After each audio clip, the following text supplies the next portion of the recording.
वाक्य पूर्ण झाले हे दाखवण्यासाठी पूर्णविराम वापरतात. अर्धविराम चिन्ह दोन छोटी वाक्य जोडलेली असताना पण परंतु.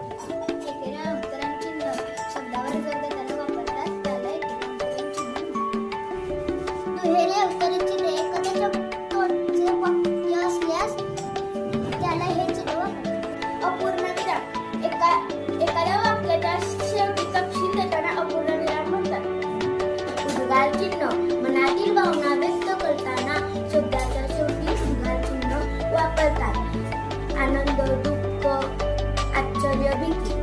वाक्यात प्रश्न विचारला असेल तर वाक्याच्या शेवटी प्रश्नचिन्ह वापरतात.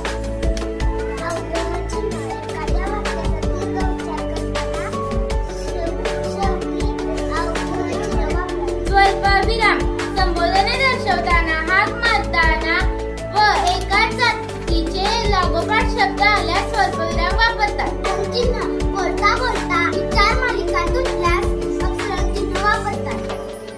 संयोग चिन्ह दोन शब्द जोडताना ओळीच्या शेवटी शब्द अपुरा राहिल्यास संयोग चिन्ह वापरतात. पूर्णविराम चिन्ह प्रश्नचिन्ह, अपसारण चिन्ह, स्वल्पविराम, उद्गार चिन्ह, अर्धविराम चिन्ह, एकेरी अवतरण चिन्ह, दुहेरी अवतरण चिन्ह, अपूर्णविराम चिन्ह, संयोग चिन्ह, अवग्रह चिन्ह.